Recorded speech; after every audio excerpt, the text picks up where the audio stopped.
आज की वीडियो में हम बात करने वाले हैं स्टालिन इंडिया फ्लोरोकेमिकल्स के आईपीओ के बारे में। ये आईपीओ 16 जनवरी से 20 जनवरी तक ओपन रहने वाला है अप्लाई करने के लिए। ऑलरेडी ये रिटेल कैटेगरी में अराउंड 10 टाइम्स तक ओवर सब्सक्राइब हो चुका है। तो ऐसा क्या है इस कंपनी में, इस वीडियो में डिटेल में डिस्कस करेंगे। सबसे पहले हम इसके ग्रे मार्केट प्रीमियम की बात करेंगे, जिससे हमें थोड़ा बहुत इसके लिस्टिंग गेन का अंदाजा लग जाएगा। उसके बाद कंपनी के आईपीओ की डिटेल्स, कंपनी क्या बिजनेस करती है, इस इंडस्ट्री में क्या फ्यूचर है, कंपनी के की फाइनेंशियल्स एंड फंडामेंटल्स को डिटेल में डिस्कस करेंगे और मेरा क्या ओपिनियन रहने वाला है, अप्लाई करना चाहिए नहीं, लास्ट में इसकी बात करेंगे, इसलिए वीडियो को पूरा देखिएगा। नाउ सबसे पहले अगर हम इसे ग्रे मार्केट प्रीमियम की बात करें तो इसका करंट जीएम पे यहाँ पे 48 के अराउंड चल रहा है, यानी हमें इसमें करीब 53% का एस्टिमेटेड लिस्टिंग गेन देखने को मिल सकता है। हालांकि देखिए जीएमपी जो होता है सिर्फ एक अंदाजा होता है, कोई गारंटी तो होती नहीं है कि ऐसे लिस्ट होने वाला है। टाइम टू टाइम ये चेंज भी होता रहता है, इसलिए इस चीज़ का भी आपको ध्यान रखना है। नाउ अगर हम इस कंपनी के बिजनेस के बारे में बात करें तो स्टालिन इंडिया फ्लोरोकेमिकल्स लिमिटेड ये कंपनी 2002 में स्टार्ट हुई थी, यानी पुरानी कंपनी है। एंड ये company refrigerant and industrial gases and उससे रिलेटेड प्रोडक्ट्स को बेचने का काम करती है। इनका मेन काम गैसेज को स्टोर करना, उनकी ब्लेंडिंग एंड प्रोसेसिंग करना है। साथ ही ये कंपनी प्रीफिल्ड कैंस और छोटे सिलेंडर या कंटेनर्स भी बेचती है। कंपनी के 4 मैन्युफैक्चरिंग प्लांट्स हैं, 2 इनके महाराष्ट्र में हैं, एक राजस्थान एंड एक हरियाणा में। अब जैसा मैंने बताया ये कंपनी गैसेज में डील करती है, जो मेजरली रेफ्रिजरेंट्स के तौर पे यूज होती है। इन गैसेज का यूज बहुत सारी इंडस्ट्रीज में होता है, जैसे semiconductor manufacturing, automobile industry, electronics और health care, pharmaceuticals, fire extinguisher etcetera. Company का अपने सेगमेंट के अंदर एक नीश है, एक क्वालिटी और इकोनॉमिकल प्रोडक्ट बेचने में, तो ये अच्छी बात है। चलिए अब हम क्विकली इस आईपीओ की डिटेल्स की बात कर लेते हैं। इस आईपीओ का प्राइस बैंड यहाँ पे 85 से 90 रुपीज़ पर शेयर का रखा गया है। टोटल इशू साइज यहाँ पे करीब 199 करोड़ रुपए का रखा गया है, जिसमें से फ्रेश इशू है यहाँ पे 60 करोड़ और अप्रॉक्स 39 करोड़ का ऑफर फॉर सेल रखा गया। फेस वैल्यू यहाँ पे रखी गई है 10 रुपीज़ पर शेयर। एक लॉट में यहाँ पे करीब 165 शेयर्स रखे गए हैं, यानी आपको मिनिमम 14,850 रुपये पे करने पड़ेंगे इस आईपीओ में अप्लाई करने के लिए। इस आईपीओ की जो टाइमलाइन होने वाली है उसको आप यहाँ पे स्क्रीन पे देख सकते हैं। 23 जनवरी को इस आईपीओ की लिस्टिंग होगी और आप 20 जनवरी शाम 5 बजे तक इस आईपीओ में अप्लाई कर सकते हैं।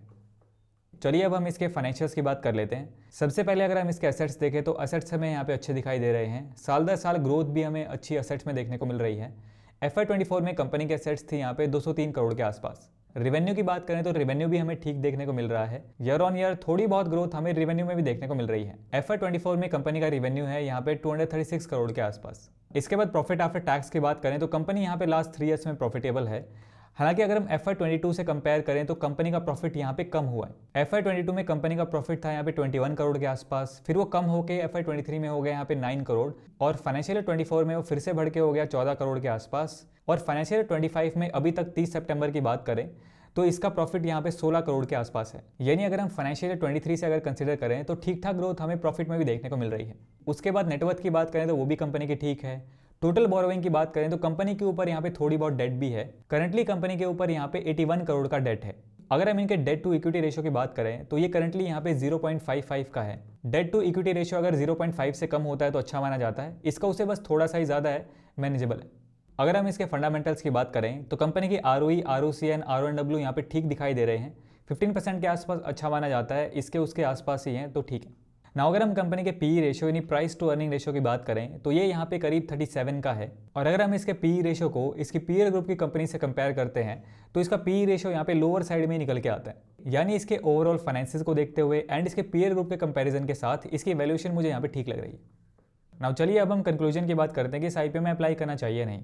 मैं अपना ओपिनियन शेयर कर देता हूं, बट आपको कोई भी डिसीजन अपने अकॉर्डिंग अपना एनालिसिस करके लेना है। लिस्टिंग गेन के पॉइंट ऑफ व्यू से बात करते हैं। सबसे पहले हमारा पैरामीटर आता है इसका जीएमपी। तो जीएमपी हमने इसका देखा अच्छा चल रहा है, 20% का हमारा क्राइटेरिया होता है, इसका उससे ऊपर ही है। हालांकि जीएमपी के पूरे भरोसे हमें नहीं रहना चाहिए, ये सिर्फ एक अंदाजा होता है। सेकेंड हमारा पॉइंट आता है इसकी एंकर लिस्ट। देखिए इसकी एंकर लिस्ट की अगर मैं बात करूं तो बहुत ज़्यादा खास मुझे इसकी एंकर लिस्ट नहीं लगी। उसका रीज़न है इसकी एंकर लिस्ट में जो कंपनीज है वो यहाँ पे स्मॉल नंबर में 5 या 6 कंपनीज ही इसकी एंकर लिस्ट में यहाँ पे शामिल है। और इसकी एंकर लिस्ट की जो टॉप कंपनी है उसके पास एंकर पोर्शन का करीब 33% का होल्ड है। और चाहे वो DIIs हो या FIIs हो, कोई ज़्यादा बड़े नाम मुझे इसकी एंकर लिस्ट में देखने को नहीं मिले। थर्ड हमारा यहाँ पे पॉइंट आता है इस आईपीओ की वैल्यूएशन। तो जैसे हमने बात की इसके ओवरऑल फाइनेंसेस को देखते हुए एंड इसके PE रेशियो को इसके पीयर ग्रुप से कंपेयर करते हुए मुझे पर्सनली लगता है कि इसकी वैल्यूएशन यहाँ पे ठीक है। एंड फोर्थ हमारा यहाँ पे पॉइंट आता है इस आईपीओ की डिमांड, और ऑलरेडी इसमें अच्छी खासी डिमांड हमें देखने को मिल रही है। तो देखिए ओवरऑल सारी चीज़ों को देखते हुए लिस्टिंग गेन के पॉइंट ऑफ व्यू से तो चीज़ें पॉजिटिव नजर आ रही हैं। पर्सनली मैं इस आईपीओ में यहाँ पे इंटरेस्टेड रहूँगा। बाकी आपको अपना डिसीजन अपने अकॉर्डिंग अपना एनालिसिस करके लेना है। आगे देखते हैं इसका GMPN सब्सक्रिप्शन वगैरह कैसा रहता है। उसको मैं यहाँ पे टाइम टू टाइम टेलीग्राम पे अपडेट भी करता रहता हूँ, वहाँ पे आप ज्वाइन कर सकते हैं। लिंक आपको वीडियो डिस्क्रिप्शन में मिल जाएगा। आपको इस आईपीओ के बारे में क्या लगता है, आप क्या करने वाले हैं, कमेंट सेक्शन में अपना ओपिनियन जरूर शेयर कीजिए। आज की वीडियो में इतना ही। वीडियो पसंद आए तो इसे लाइक कीजिए। मेरा नाम है सुनील, मिलते हैं नेक्स्ट वीडियो में। Thanks for watching.